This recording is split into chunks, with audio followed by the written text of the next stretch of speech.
जय गुरुदेव, जय माँ गायत्री। सभी को मेरा प्रणाम। गायत्री अनुष्ठान के विषय में आज हम बात करेंगे। हम अनेक बार गायत्री अनुष्ठान करते हैं और इसके साथ ही साल में जितने भी नवरात्र आते हैं उन सभी नवरात्र को भी हम करते हैं। आज हम जानेंगे कि अनुष्ठान गायत्री उपासना के उच्च सोपान हैं, क्यों अनुष्ठान का लाभ मिलता है और क्यों हमें अनुष्ठान करना चाहिए।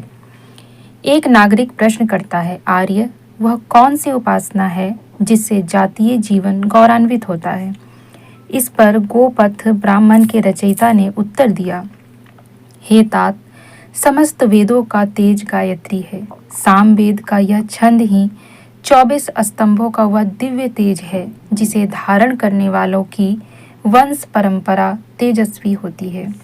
हिंदुओं के लिए अनिवार्य संध्या वंदन की प्रक्रिया यहीं से आरंभ होती है।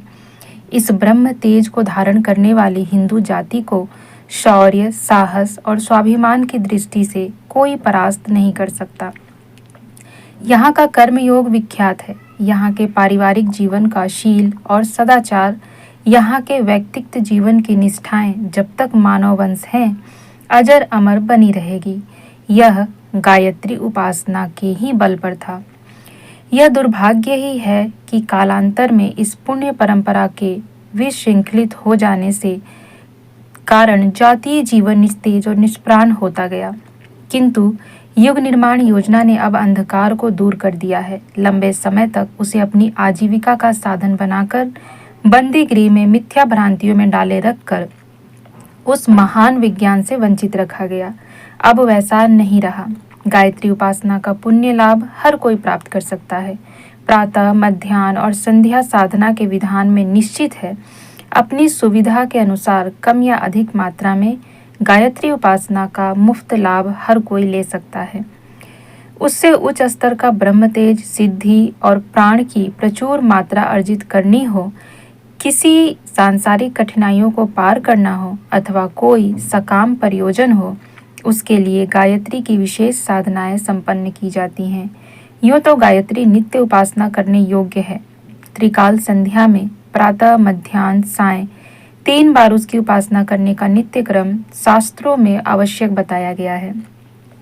जबकि जितनी मात्रा में भी गायत्री का जप, पूजन, चिंतन, मनन किया जा सके उतना ही अच्छा है, क्योंकि अधिकस्य अधिकतम फलम।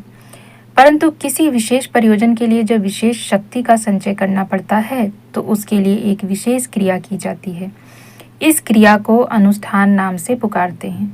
जब कहीं प्रदेश के लिए यात्रा की जाती है तो रास्ते के लिए कुछ भोजन सामग्री तथा खर्च को रुपए साथ रख लेना आवश्यक होता है। यदि यह मार्ग व्यय साथ न हो तो यात्रा बड़ी कष्ट साध्य हो जाती है। अनुष्ठान एक प्रकार का मार्ग व्यय है। इस साधना को करने से जो पूंजी जमा हो जाती है उसे साथ लेकर किसी भी भौतिक या आध्यात्मिक कार्य में जुटा जाता है तो यात्रा बड़ी सरल हो जाती है। यदि धन अपने पास हो तो उसके बदले में कोई भी वस्तु खरीदी जा सकती है। यदि शारीरिक बल अपने पास हो तो उससे किसी भी प्रकार का काम पूरा किया जा सकता है। यदि बुद्धि बल अपने पास हो तो उससे कठिन से कठिन उलझनें सुलझाई जा सकती हैं। इसी प्रकार यदि आत्मबल अपने पास हो तो उससे जीवन को उन्नत बनाने, मनोकामनाएं पूरी करने, सामने उपस्थित कठिनाइयों को सरल बनाने एवं आपत्तियों से छूटने के कार्य संपन्न किए जाते हैं, संपन्न कर भी सकते हैं। गायत्री अनुष्ठान आत्मबल संचय की एक विशेष प्रक्रिया है। इस प्रक्रिया द्वारा जो आत्मबल संचय होता है वह दैवी वरदान की तरह आपत्तियों का निवारण और संपत्तियों का आयोजन करने में बड़ी भारी सहायता करता है। सिंह जब हिरन पर झपटता है, बिल्ली जब चूहे पर छापा मारती है, बगुला जब मछली पर आक्रमण करता है तो उसे एक क्षण स्तब्ध होकर सांस रोककर जरा पीछे हटकर अपने अंदर की छिपी हुई शक्ति को जागृत और सतेज करना पड़ता है। तब वह अचानक अपने शिकार पर पूरी शक्ति के साथ टूट पड़ते हैं और मनोवांछित लाभ प्राप्त करते हैं। ऊंची छलांग या लंबी छलांग भरने से पहले खिलाड़ी लोग कुछ क्षण रुकते, ठहरते और पीछे हटते हैं। तदुपरांत उछाल भरते हैं। कुश्ती लड़ने वाले पहलवान ऐसे पैतरे बदलते हैं, बंदूक चलाने वाले को भी घोड़ा दबाने से पहले यही करना पड़ता है।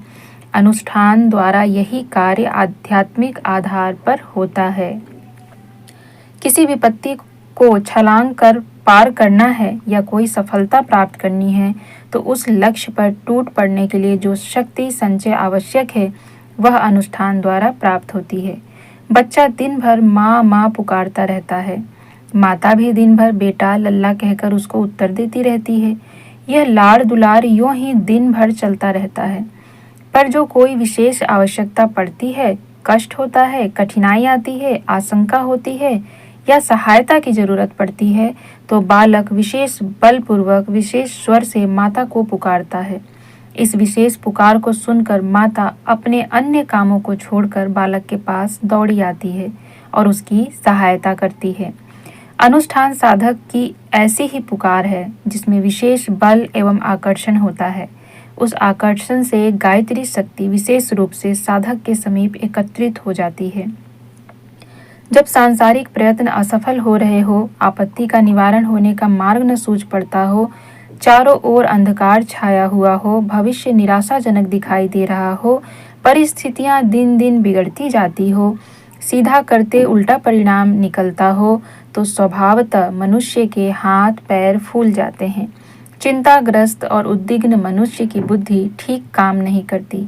जाल के फंसे कबूतर की तरह वह जितना फड़फड़ाता है उतना ही जाल में और अधिक फंसता जाता है। ऐसे अवसरों पर हारे को हरि नाम बल होता है। गज, द्रौपदी, नरसी, प्रहलाद आदि को उसी बल का आश्रय लेना पड़ा था।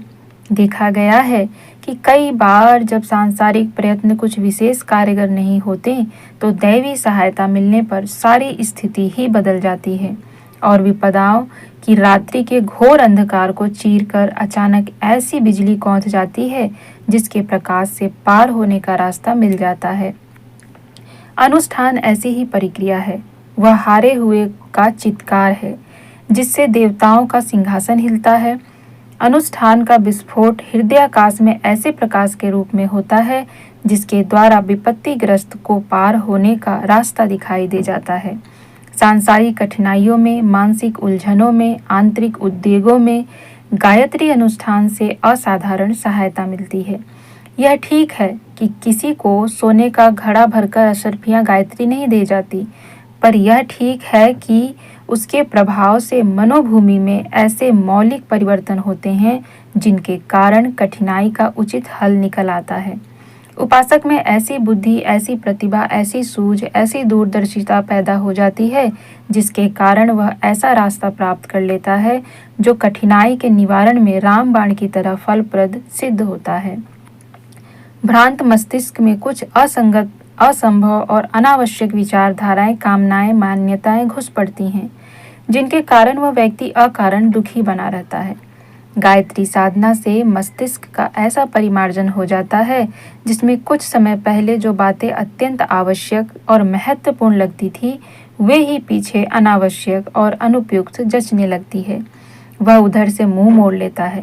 इस प्रकार यह मानसिक परिवर्तन इतना आनंदमय सिद्ध होता है जितना कि पूर्व कल्पित भ्रांत कामनाओं के पूर्ण होने पर भी सुख न मिलता। अनुष्ठान द्वारा ऐसे ही ज्ञात और अज्ञात परिवर्तन होते हैं जितने कारण दुखी और चिंताओं से ग्रस्त मनुष्य थोड़े ही समय में सुख शांति का स्वर्गीय जीवन बिताने की स्थिति में पहुंच जाता है। गायत्री संहिता में कहा गया है, दीनता, रोग, शोक, विरोध, आक्रमण, आपत्तियां और भय, इनके निवारण के लिए गायत्री का अनुष्ठान करना चाहिए। अनुष्ठान से वह स्थिति पैदा होती है जिससे समस्त मनोवांछित अभिलाषाएं यदा समय पूर्णता को प्राप्त होती है। अनुष्ठान से साधकों को संसार में चमत्कार से पूर्ण अनेक प्रकार की गुप्त आध्यात्मिक शक्तियां प्राप्त होती हैं। अनुष्ठानों की एक सुनिश्चित शास्त्रीय मर्यादा है। 24,000 से छोटा और 24 लक्ष से बड़ा अनुष्ठान नहीं होता। गायत्री अनुष्ठान में साधारणतः ओम भूर्भुवः स्वः तत्सवितुर्वरेण्यं भर्गो देवस्य धीमहि धियो यो नः प्रचोदयात्, यही मंत्र जपा जाता है। पर किन्हीं विशेष प्रयोजनों के लिए व्याहृतियों से पहले या पीछे ह्रीम, श्रीम, क्लीम, हुम, ऐम, ठम, यम आदि बीज अक्षर भी लगाए जाते हैं। बीज अक्षरों के प्रयोग के लिए किसी अनुभवी की सलाह लेना आवश्यक है। अशिक्षित, बहुधंधी, कार्य व्यस्त रोगी, स्त्री पुरुष या बालक केवल ओम भूर्भुवः स्वः इस पंचाक्षरी मंत्र से भी गायत्री का अनुष्ठान कर सकते हैं। 1.25 लाख मंत्रों के जप को अनुष्ठान कहते हैं। हर वस्तु के पकने की कुछ मर्यादा होती है। दाल, साग, ईंट, कांच आदि के पकने के लिए एक नियत श्रेणी का तापमान आवश्यक होता है। वृक्षों पर फल एक नियत अवधि में पकते हैं। अंडे अपने पकने का समय पूरा कर लेते हैं तब फूटते हैं। गर्भ में बालक अपना जब पूरा समय ले लेता है तब जन्मता है। यदि उपयुक्त क्रियाओं में नियत अवधि से पहल की विक्षेप उत्पन्न हो जाए तो उसकी सफलता की आशा नहीं रहती। अनुष्ठान की अवधि, मर्यादा, ताप, मात्रा 1.25 जप है। इतनी मात्रा में जब वह पक जाता है तब स्वस्थ परिणाम उत्पन्न होती है। पकी हुई साधना ही मधुर फल देती है। तो आज हमने जाना अनुष्ठान के विषय में, क्यों अनुष्ठान आवश्यक है, अनुष्ठान क्यों किया जाता है। अनुष्ठान से जुड़े हुए जितने भी प्रश्न आपके मन में थे आज हमने उन सब के विषय में जाना।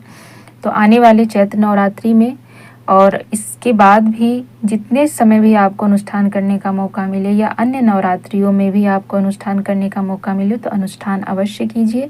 अनुष्ठान क्यों किया जाता है ये भली भांति हमने जाना समझा। तो यदि आप अपनी परेशानियों को दूर करना चाहते हैं, कुछ निश्चित फल प्राप्त करना चाहते हैं, किसी प्रकार से अपने जीवन की समस्याओं को दूर कर उन समस्याओं से छुटकारा पाना चाहते हैं तो इसके लिए आपको गायत्री अनुष्ठान करना चाहिए और गायत्री अनुष्ठान की सहायता लेनी चाहिए, जिससे आपके जीवन की सभी समस्याओं का निराकरण हो और आपको आपके मन वांछित फल की प्राप्ति हो। जय गुरुदेव, जय माँ गायत्री। सभी को मेरा प्रणाम।